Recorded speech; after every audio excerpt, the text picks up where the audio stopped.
Hey guys, it's LEGO Boy Z3. This is my review on the Shengshou Gigaminx.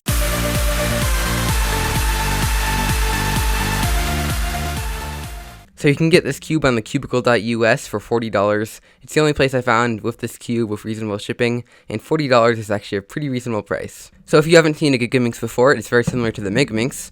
Megaminx is a dodecahedron. You see it has 12 faces. Each of those faces has 5 sides, and what this is it's just an extra layer on top of the Megaminx. And so if this were a 3x3, then this would be a 5x5.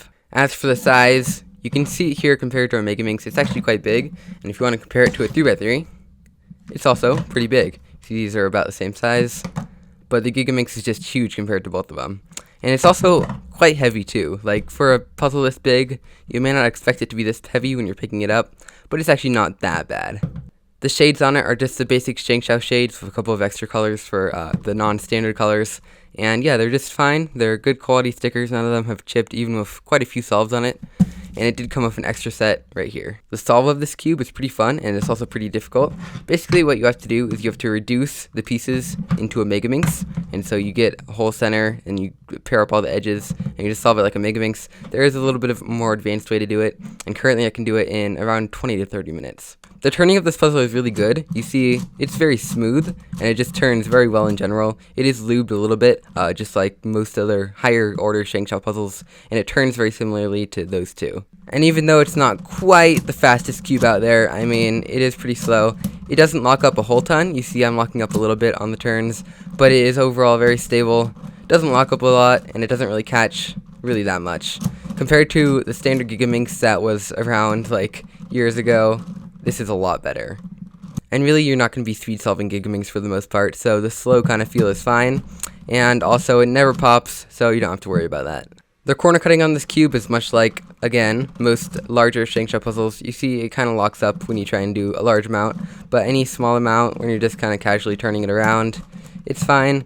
You're not going to be cutting this much or anything, but yeah, it's just okay. I don't have another Gigaminx to compare this to, but overall it's a lot cheaper, and it turns a lot better than all the other ones, so I definitely recommend this one. And much like the turning of this cube, the mechanism of it, if you actually manage to take it apart, is very similar to a Shengshou 7x7, which I have a piece of here. You see, it's kind of similar. These aren't quite the same exact pieces on both of them, but you see, they kind of resemble each other, and these two pieces too just kind of have the same general shape, and the puzzle feels very similar too. Also, as you saw, the mechanism has some pretty effective torpedoes in there, so whatever you do with this puzzle, it's not going to pop. Even if I try and pry this piece out, I can't get it out. So overall, the really interesting part of this puzzle is the solve of it, and I definitely would recommend getting one if you like solving puzzles, you like figuring out things on your own, like I did with this one, and it's really just a lot of fun to solve. Also, if you're a collector like me, I definitely would recommend it too. And if you want to speed solve it, it's probably also the best one out there. Again, it's pretty similar to like the Shengshou 7x7, things like that. And so if you've had one of those, you know how good they are, or average, I guess. But for a Gigaminx, it's amazing. Again, you can get this puzzle on the cubicle.us for $40, which is very reasonable for a puzzle this big and complex, Gigaminx. And anyway, if you like this video, leave a like down below to show me that. Also, stay subscribed to be notified when another video like this comes out. And also leave some suggestions for other reviews that I can make like this in the future. See you guys next time.